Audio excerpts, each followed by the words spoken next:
Untuk soal pertama diketahui ada bacaan seperti ini. Kemudian pertanyaan pertama yang ditanyakan adalah ide pokok yang paling tepat untuk teks tersebut. Jawaban yang benar adalah secara umum, teks tersebut membahas tentang pembangunan jembatan Suramadu. Jadi jawaban yang tepat adalah pilihan yang D. Pertanyaan berikutnya yang ditanyakan di sini adalah pernyataan yang merupakan fakta dari bacaan yang diberikan. Kita periksa masing-masing opsi. Untuk opsi yang A, setiap kota yang memiliki ikon tertentu merupakan kota maju. Ini salah karena tidak disebutkan dalam bacaan. Untuk yang B, tidak ada jembatan lain yang mengalahkan jembatan Suramadu. Ini juga tidak disebutkan. Kemudian yang C, pengiriman SBG memerlukan waktu 120 hari. Ini salah karena informasi seharusnya bukan demikian. Untuk yang D, sebelum dilakukan pembangunan jembatan Suramadu, dilakukan konsorsium terlebih dahulu. Ini benar, ada di paragraf kedua. Kemudian opsi yang E, Malaysia adalah negara kerajaan. Ini benar tapi tidak disebutkan dalam bacaan. Jadi jawaban yang tepat adalah pilihan yang D. Pada pertanyaan selanjutnya yang ditanyakan adalah tentang makna dari kata konsorsium yang disebutkan pada bacaan. Menurut Kamus Besar Bahasa Indonesia, konsorsium di sini artinya adalah himpunan beberapa pengusaha yang mengadakan usaha bersama. Jadi jawaban yang tepat adalah pilihan yang A. Pada pertanyaan berikutnya kita diminta untuk menentukan manakah pernyataan yang tidak sesuai dengan bacaan. Untuk opsi yang A, perakitan SBG dilakukan di Gresik. Ini benar, disebutkan di sini. Kemudian yang B, perubahan cuaca mempengaruhi pembangunan suatu jembatan. Ini juga benar karena di situ disebutkan cuaca bisa menjadi kendala. Kemudian yang C, pembiayaan pembangunan jembatan Suramadu sebagian menggunakan pinjaman Cina. Ini salah karena tidak disebutkan seperti itu. Untuk yang D, krisis ekonomi menghambat proses penyelesaian pembangunan jembatan Suramadu. Ini benar, karena di situ disebutkan bahwa krisis ekonomi yang melanda Indonesia mengakibatkan penundaan pembangunan jembatan. Untuk yang E, Suramadu adalah jembatan terpanjang di Indonesia. Ini juga benar, disebutkan di awal paragraf yang pertama. Sehingga pernyataan yang tidak sesuai adalah pilihan yang C. Soal selanjutnya yang ditanyakan di sini adalah kita diminta untuk menentukan judul yang sesuai dengan bacaan yang diberikan. Di antara kelima pilihan yang ada, yang paling tepat adalah pilihan yang B, di mana secara umum bacaan membahas tentang proses pembangunan jembatan Suramadu. Jadi judul yang tepat untuk bacaan tersebut adalah Pembangunan Jembatan Suramadu, Ikon Baru Surabaya dan Madura. Pertanyaan selanjutnya yang ditanyakan adalah penyebab penundaan pembangunan jembatan Suramadu. Kita bisa peroleh jawabannya di paragraf yang terakhir.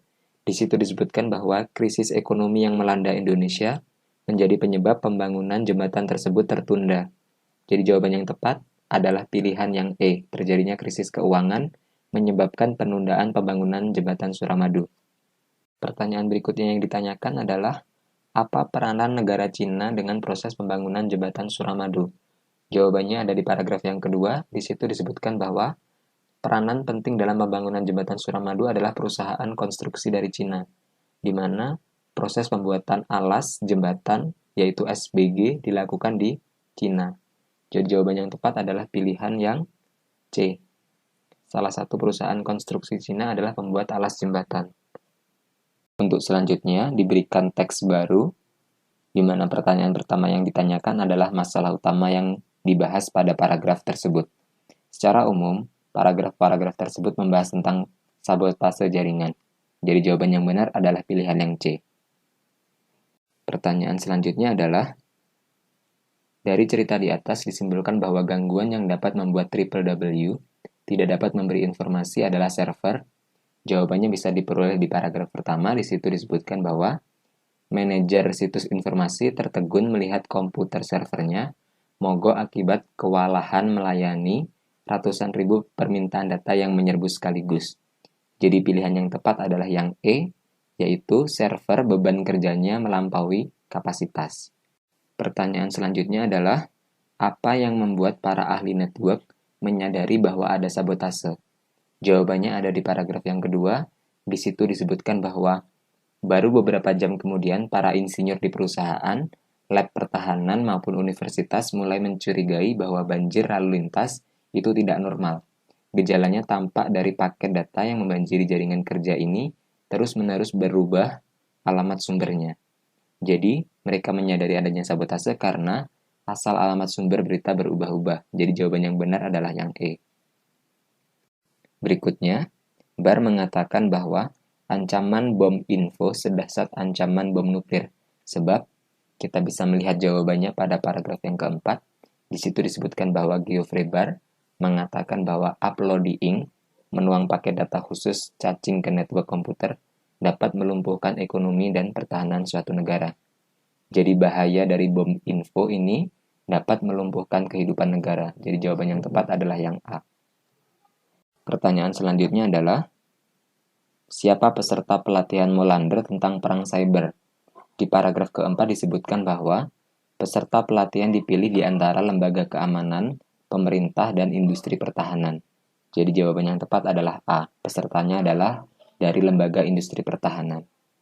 Untuk soal selanjutnya yang ditanyakan adalah, hal buruk yang disebabkan oleh adanya sabotase dan perang cyber, kecuali di paragraf yang ketiga di situ disebutkan dampak-dampak dari adanya sabotase dan perang cyber. Untuk pilihan yang A, semua telepon bernada sibuk, ini benar. Gangguan perdagangan saham di pasar modal juga benar. Transaksi rekening nasabah secara random ini juga benar. Kekacauan pemesanan layanan penerbangan juga benar. Untuk yang E, kontrol lalu lintas darat tidak berfungsi. Ini salah, karena di paragraf 3 yang disebutkan adalah kontrol lalu lintas udara yang tidak berfungsi. Jadi jawaban yang benar adalah yang E.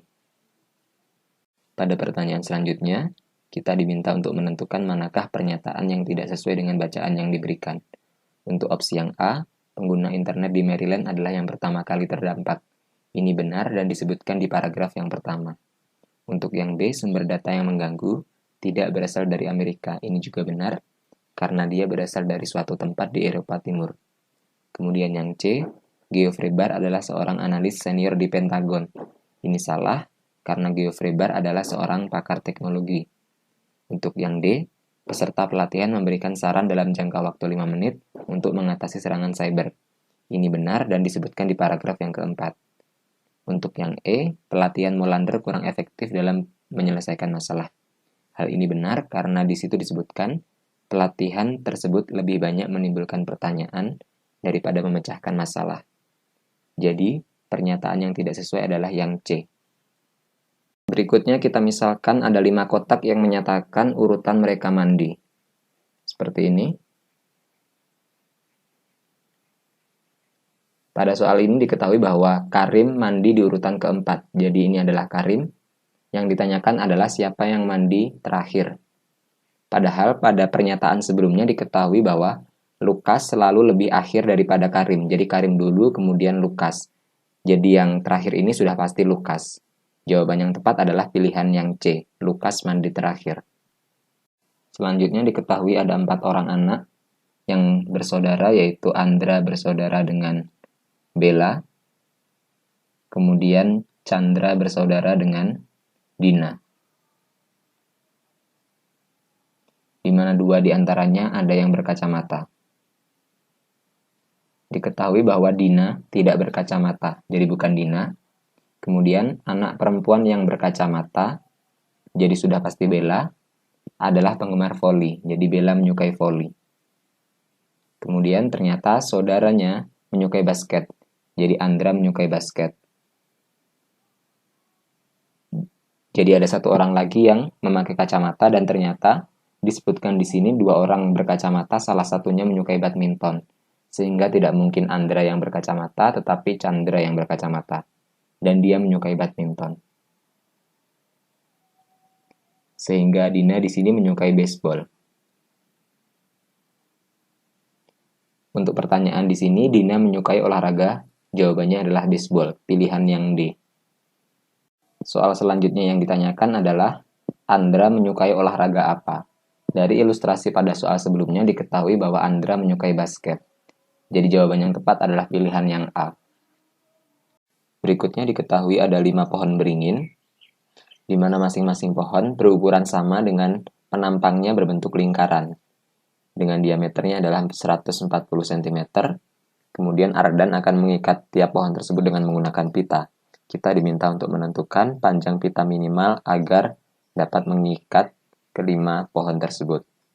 Karena pohon akan diikat dengan pita, itu sama artinya kita perlu menghitung keliling dari lingkaran.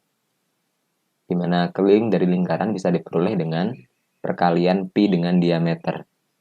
Karena diameternya adalah 140, maka kita gunakan pi-nya adalah 22/7 dikalikan dengan 140. Ini kita coret, ini menjadi 20, hasilnya adalah 440 cm. Ini untuk satu pohon. Sehingga pita untuk 5 pohon adalah 440 cm dikalikan 5. Hasilnya adalah 2200 cm. Pilihan yang benar adalah yang E. Berikutnya, yang ditanyakan adalah di antara pilihan yang tersedia, yang bukan termasuk bangun ruang adalah bangun ruang di sini artinya dia punya volume, bisa diisi dengan sesuatu berupa volume. Balok di sini berupa bangun ruang juga, berarti ini benar. Prisma itu juga bangun ruang. Limas segituju itu bangun ruang, kubus juga bangun ruang. Sedangkan trapesium di sini bangun datar. Seperti ini kurang lebih. Jadi dia tidak punya volume, yang punya adalah luas. Jadi pilihan yang tepat adalah E, di mana trapesium bukan termasuk bangun ruang. Pertanyaan berikutnya adalah, besar sudut yang dibentuk oleh dua sisi pada segi 6 beraturan. Kita coba gambarkan segi 6. Kurang lebih nanti bentuknya seperti ini. Karena bentuknya beraturan, maka sudut-sudut yang dibentuk oleh dua sisi ini besarnya nanti akan sama. Kita coba gambar diagonal, seperti ini. Sebagaimana diketahui bahwa sudut satu lingkaran penuh adalah 360 derajat. Dan karena bentuknya beraturan, jadi masing-masing punya bagian yang sama. Jadi 360 dibagi dengan 6. Hasilnya adalah 60 derajat. Kemudian karena bentuknya beraturan juga, maka panjang sisi ini dengan sisi ini adalah sama. Sehingga ini adalah segitiga sama kaki. Karena jumlah sudut pada satu segitiga adalah 180 derajat, dan ini sudah 60 derajat, maka 120 derajat dibagi dengan 2. Hasilnya adalah 60 derajat masing-masing. Ini juga berlaku demikian di sisi ini 60 derajat, jadi ini juga 60 derajat dan 60 derajat. Jadi, sudut yang dibentuk oleh dua sisi adalah sebesar ini. Kalau dijumlahkan adalah 120 derajat. Jadi jawaban yang benar adalah pilihan yang E. Berikutnya diketahui bahwa P nilainya kurang dari 0, atau ini sama saja dengan P adalah bilangan yang negatif. Kita diminta menentukan bilangan terbesar di antara kelima pilihan yang diberikan. Karena P negatif, maka P pangkat 2 itu sama dengan P dikali P. Negatif dikalikan negatif adalah positif atau lebih besar dari 0. Kemudian kita lihat bahwa P kuadrat ditambah P, karena P-nya itu kurang dari 0, maka ini menambahkan dengan P, itu artinya P kuadrat ditambahkan dengan sesuatu yang negatif, atau sama saja dengan mengurangi. Jadi, karena P kuadrat ditambahkan dengan sesuatu yang negatif, maka nilainya pasti kurang dari P kuadrat sendiri. Kemudian, bagaimana dengan P kuadrat dikurang P? P-nya lagi-lagi kurang dari 0.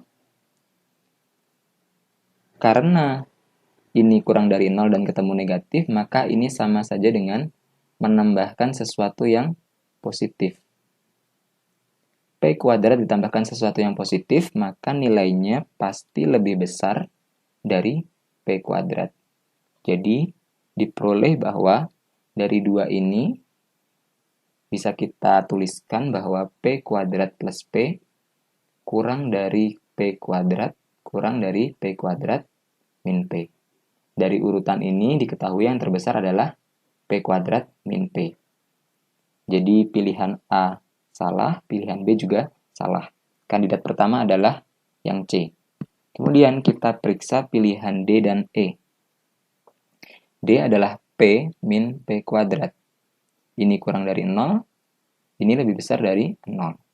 Bilangan yang kurang dari 0 dikurangi bilangan yang lebih besar dari 0, berarti ini positif ketemu negatif, negatif, berarti negatif dengan negatif nilainya pasti kurang dari 0. Yang ketiga, yang ke E, P pangkat 3 plus P. P itu kurang dari 0, jadi kalau dipangkatkan 3 tetap kurang dari 0. Ditambahkan sesuatu yang kurang dari 0, maka dia kurang dari 0. Jadi ini juga kurang dari 0, negatif.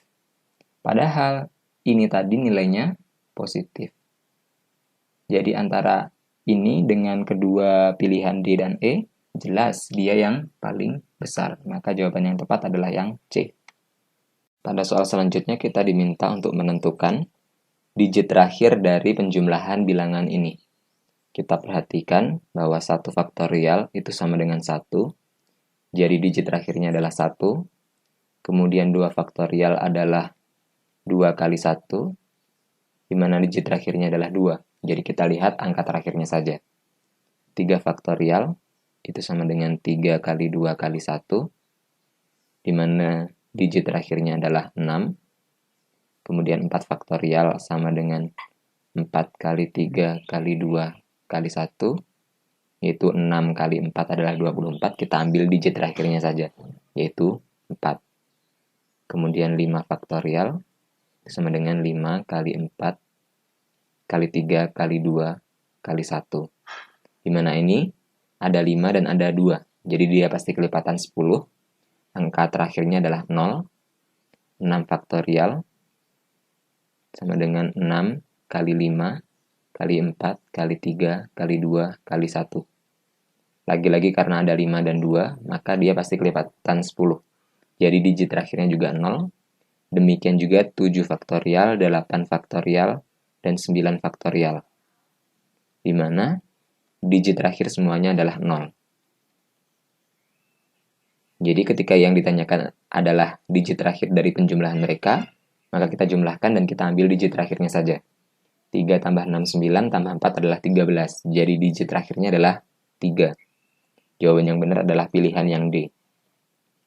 Soal selanjutnya kita diminta untuk menyederhanakan bentuk akar ini.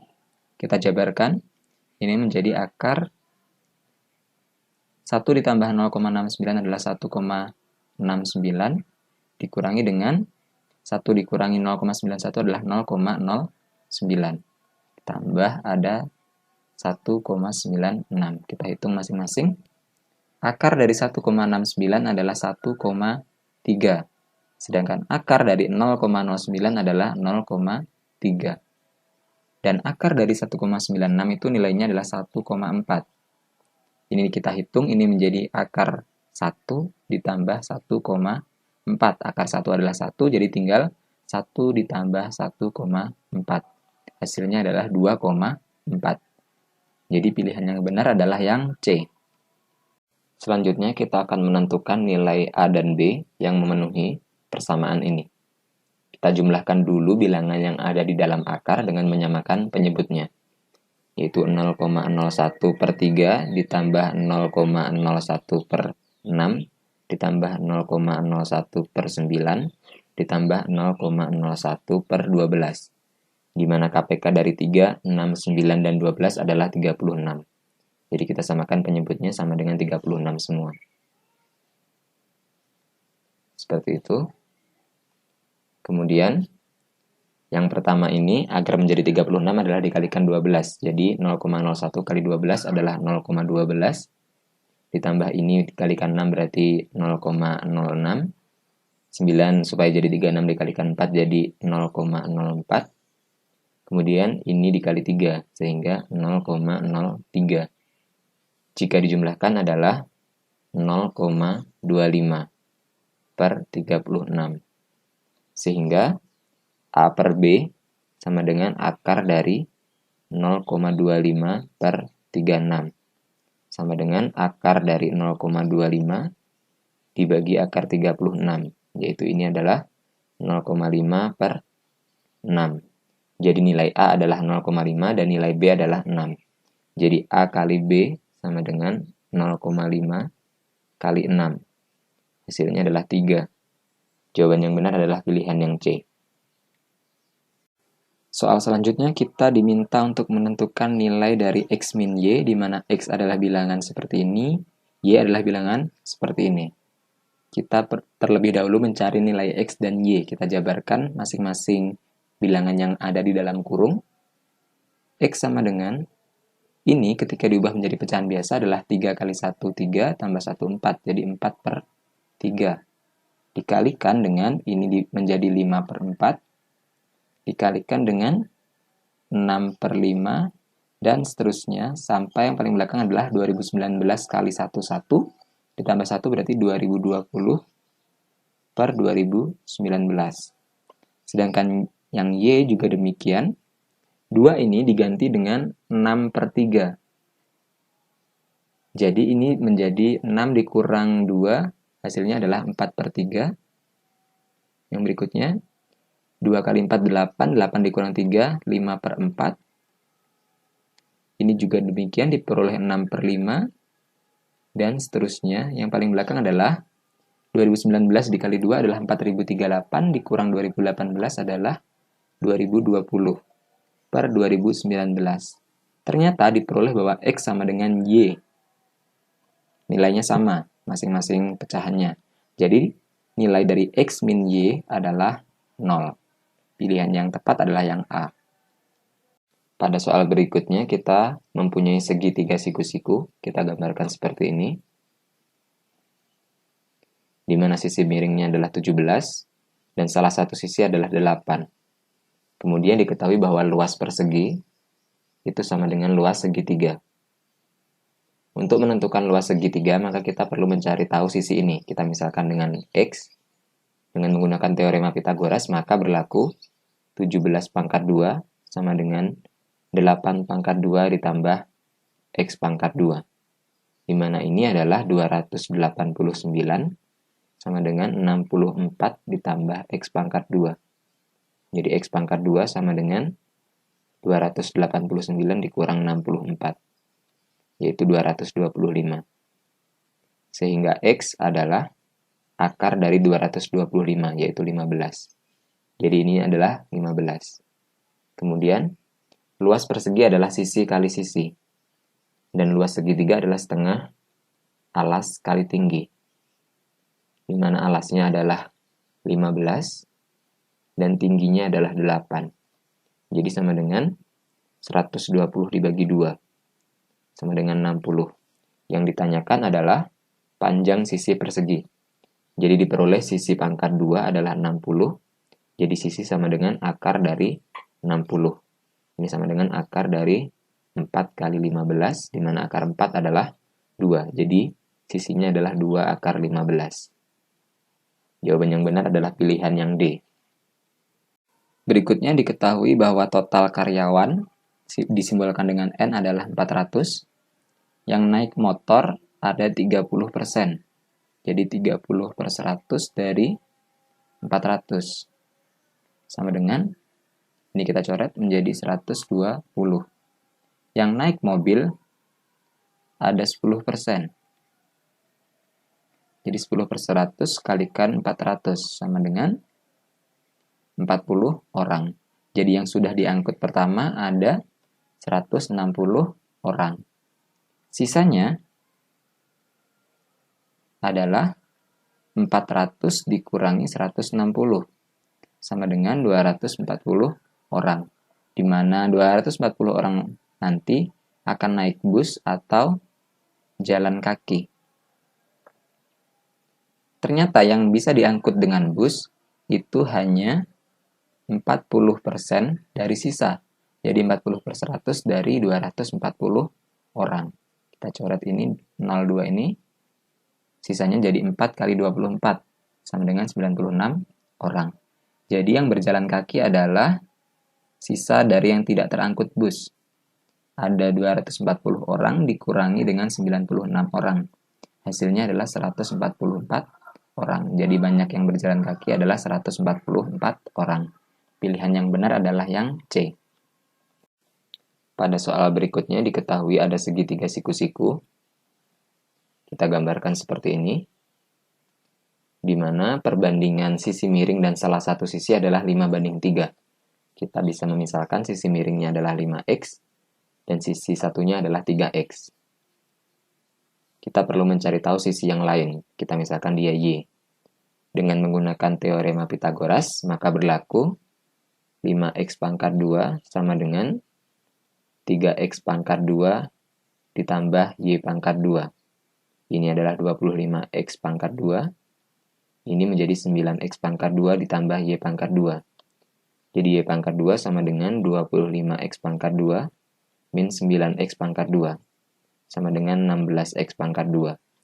Jadi y adalah akar dari 16x pangkat 2 sama dengan 4x. Jadi ini nilainya adalah 4x. Kemudian diketahui bahwa keliling segitiga adalah 36. Jadi 3x ditambah 4x ditambah 5x sama dengan 36. Ini totalnya adalah 12x. Jadi sama dengan 36. Jadi x adalah 36 dibagi 12 sama dengan 3. Jadi panjang sisi ini adalah 9. Sisi yang lain adalah 12. Dan sisi miringnya adalah 15. Yang ditanyakan adalah luasnya. Jadi luas segitiga adalah setengah alas kali tinggi. Di mana alasnya adalah 12 dan tingginya adalah 9. Ini bisa kita coret, ini menjadi 6. Jadi 6 kali 9 nilainya adalah 54 cm pangkat 2. Jadi luasnya adalah 54 cm kuadrat. Pilihan yang benar adalah yang C. Berikutnya yang ditanyakan adalah bilangan kubik terkecil ribuan yang habis dibagi dengan 36. Bilangan kubik di sini adalah bilangan pangkat 3. Pangkat 3. Bilangan kubik terkecil yang ribuan adalah 10 pangkat 3 yang nilainya adalah 1000. Jadi kita harus mengubah angka 10 ini dengan sesuatu angka supaya nanti misalkan dia dengan x, berarti nanti x pangkat 3 harus habis dibagi dengan 36. Di mana x-nya nanti, karena terkecilnya agar ribuan adalah 10, maka x harus lebih besar dari 10. Ternyata kita bisa memilih x-nya adalah 12. Di mana nanti x pangkat 3 sama dengan 12 kali 12. Ini jelas habis dibagi 36. Jadi, kita sudah memilih bilangan kubik, dia terkecil juga, ribuan juga, dan habis dibagi 36. Di mana bilangan itu adalah x pangkat 3 atau 12 pangkat 3. Kalau dihitung hasilnya adalah 17/28. Jadi pilihan yang tepat adalah yang D. Pada pertanyaan selanjutnya, kita diminta untuk menentukan di antara kelima pilihan yang diberikan manakah yang mungkin menjadi sisi suatu segitiga. Misalkan kita punya suatu segitiga dengan panjang sisi ABC, maka berlaku hubungan bahwa A ditambah B lebih besar dari C. Kemudian A ditambah C lebih besar dari B dan B tambah C lebih besar dari A. Di mana di sini hubungannya semuanya adalah lebih besar dari. Jadi kita harus memeriksa di antara kelima pilihan manakah yang memenuhi tiga kondisi ini. Tandanya lebih dari semuanya. Untuk yang A, ini salah. Karena 1 tambah 2 itu sama dengan 3. Jumlah dua sisi pertama itu sama dengan sisi yang ketiga, jadi salah. Yang ke B, ini juga salah juga. Karena 1 ditambah 1 kurang dari 2. Tidak boleh, harusnya lebih dari semua. Untuk yang D juga salah, karena ada 1 tambah 1 sama dengan 2. Yang E juga demikian, karena 2 tambah 2 sama dengan 4. Sedangkan yang C ini berlaku 1 tambah 3 lebih besar dari 3. Kemudian lagi 1 tambah 3 juga lebih besar dari 3. Dan 3 tambah 3 lebih besar dari 1. Jadi ketiga sifat ini terpenuhi. Jawaban yang benar adalah pilihan yang C. Soal berikutnya diketahui ada barisan siswa, di mana 2 diantaranya adalah Alisa dan Bona. Ada 3 siswa di depan Alisa. Kita misalkan Alisa berdiri di sini. Ada 3 siswa di depannya, berarti di sini ada 3 orang. Kemudian ada 12 siswa di belakang Bona dan 6 siswa antara Bona dan Alisa. Jadi ada di sini ada 6 orang yang memisahkan Alisa dengan Bona. Bona ada di sini. Ini ada 6 orang. Kemudian ada 12 orang di belakang Bona. 12. Jadi kalau dilihat seperti ini, total siswa keseluruhan adalah 3 tambah 6 tambah 12 ditambahkan dengan Alisa dan Bona. Berarti adalah 3 tambah 6 tambah 12 tambah 2. Sama dengan 23. Jadi total siswa yang berbaris adalah 23. Pilihan yang tepat adalah yang D. Pada soal selanjutnya diketahui bahwa seekor kodok dapat berenang dalam waktu 5 detik menempuh jarak 30 cm. Jadi dari titik ini ke titik berikutnya, yang berjarak 30 cm, dia perlu waktu 5 detik. Kemudian, jika setiap 10 detik dia berhenti sesaat dan terdorong arus sehingga mundur 5 cm, jadi dia maju lagi dalam waktu 5 detik juga, dia seharusnya sudah menempuh jarak 60 cm. Namun kemudian dia terdorong mundur sejauh 5 cm. Artinya, dalam waktu 10 detik, dia menempuh jarak sebesar 55 cm. Karena harusnya 60 tapi terdorong mundur 5 cm. Yang ditanyakan adalah jarak dalam 1 menit. Artinya sama dengan 60 detik. Sehingga jaraknya adalah 55 cm per 10 detik dikalikan dengan 60 detik. Ini kita coret, ini menjadi 6. Hasilnya adalah 330 cm. Jawaban yang benar adalah pilihan yang C. Berikutnya diketahui bahwa A banding B nilainya adalah 1/2. Kemudian B banding C adalah 3/4. C banding D adalah 5/6. Kemudian kita diminta menentukan A banding D.